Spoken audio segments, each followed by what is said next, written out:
When your self-worth is shaped by other people's reactions, you slowly start losing contact with yourself. This video helps you recognize the moment this old habit stops working for you and what's possible when you stop depending on external validation to feel confidence in yourself. You know, the moment you've been proving, performing, staying 3 steps ahead of everyone, and suddenly something in you just stops. Not your ambition, but the rallying energy that kept you driving forward. Your body feels it first.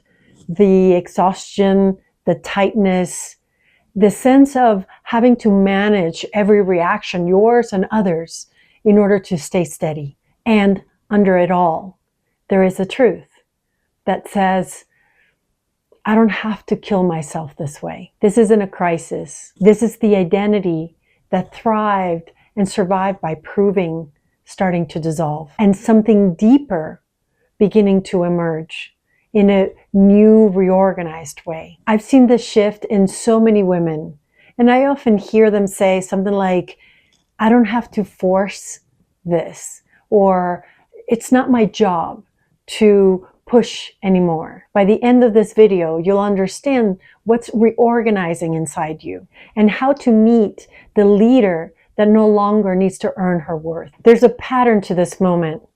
It doesn't happen randomly, and it doesn't happen to beginners either. When self-worth stops depending on external validation, there are usually these 4 shifts that I see often. There's a shift that starts before thought. It starts in the body. I was working with a senior leader who was part of a high stakes meeting in a new AI initiative. There was conflict, competing agendas, and a lot of posturing in the room. Her old instinct would have been to step in quickly and to control, to manage, to fix. But she went to go speak, but nothing came out. Not because she was afraid or she didn't know what to say. Her body just wouldn't cooperate. She described it later as a grounded stillness, not frozen, not checked out, just stopped. Instead of forcing herself through it, she actually paused and listened. She got curious. She started asking simple questions, and something shifted in the room as she connected to what was actually happening, not how she was trying to force herself in the room or what she imagined that was asked of her.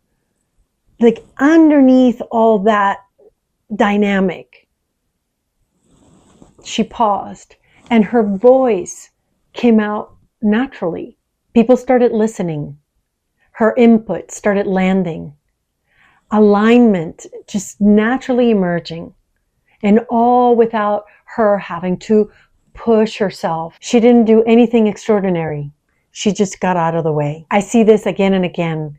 Sometimes it shows up as exhaustion or disorientation, even sometimes like nausea, but it usually is like a heaviness that just doesn't let you push through in the way that you're used to. This isn't burnout. Burnout says, I can't go on.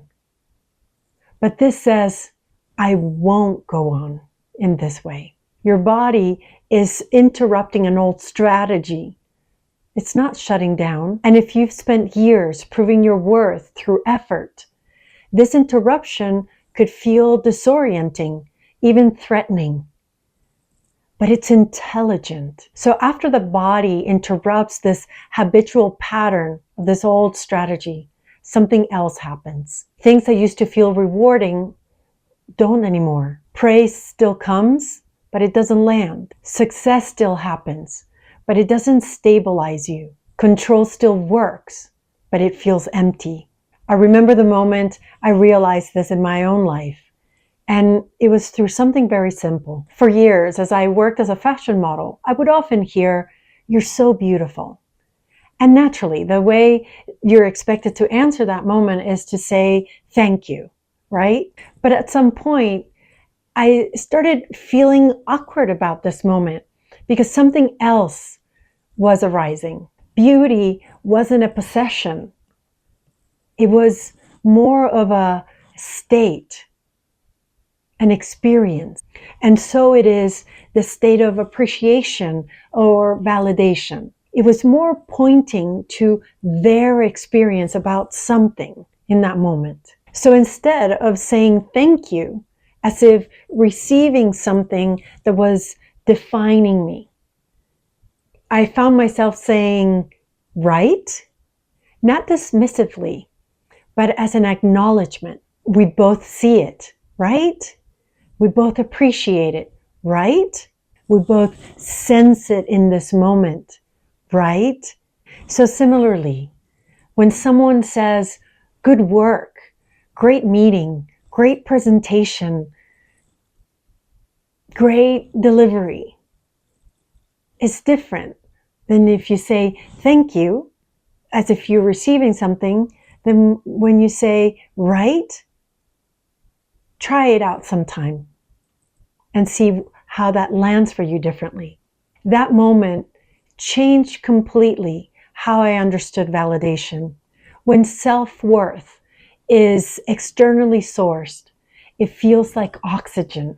When it isn't, validation becomes information, alignment, useful, but not defining. This is what I often hear from clients at this stage. I don't feel the need to prove that I'm good. I'm not using my energy that way anymore. This doesn't do it for me. What's hollowing out is not your capacity, but the habit pattern, the reward system that kept you performing. This is where many women get scared, because performance tends to have a fixed shape, an ideal that you're working toward. But presence doesn't.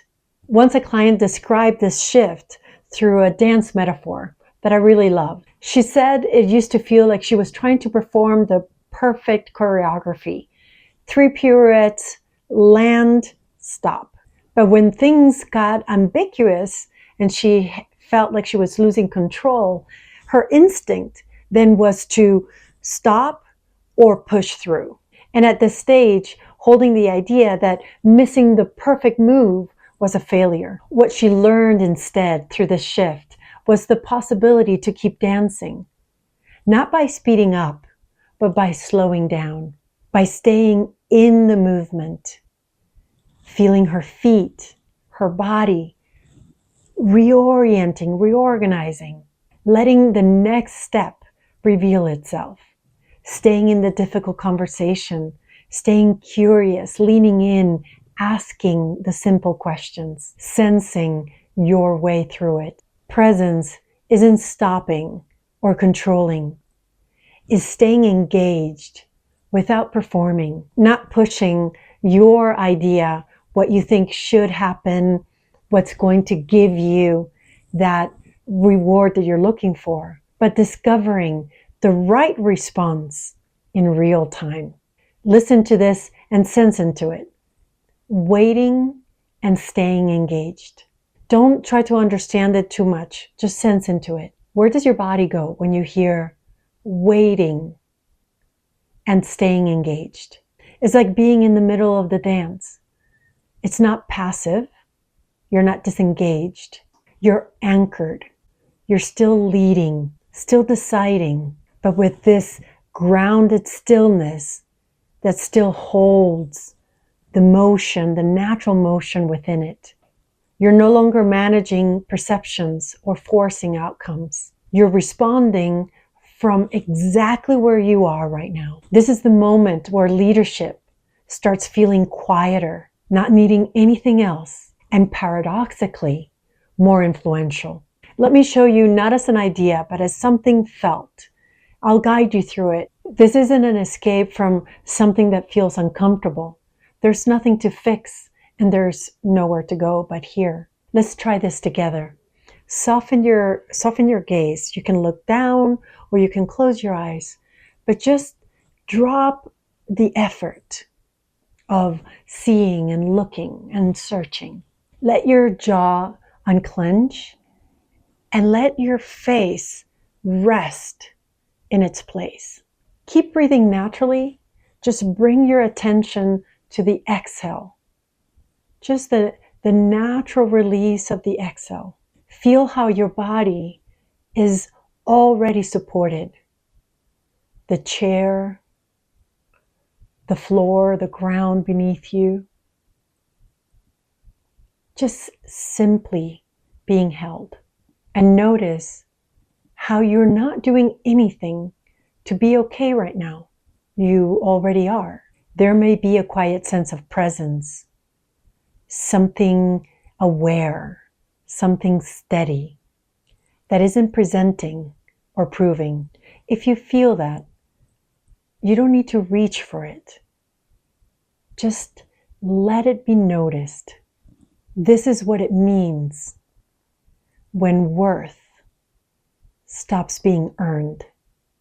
The yearning doesn't disappear. Who you truly are becomes recognized. When you're ready, come back gently, without rushing. Notice how your body feels. Nothing needs to be proven right now. This is the shift I see in many leaders before everything changes.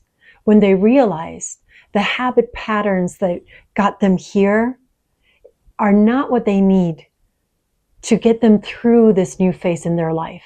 A client I worked with for many years that tended to overfunction constantly, holding emotional stability, managing outcomes, carrying the responsibility about how everyone felt or how things needed to work out. When she stopped forcing agreement, stopped over-explaining, stopped being the answer to everyone and everything, something surprising happened. People leaned in, her team started sharing how inspired they were, and leaders started seeking partnership. Not because she tried harder, but because she was finally meeting the moment from herself. This is self-worth that doesn't depend on external validation. And once you experience this shift, you won't go back. If this landed for you, if you felt the shift, go ahead and let me know by liking the video. It helps this reach the women who need it. And if you're noticing that you don't need to prove yourself in the way that you used to, the next question is obvious. How do you speak, lead, and move from this place without forcing it? That's what I'll share with you in the next video. I'll leave a link in the description. There's a way of being here that doesn't require you to prove, right?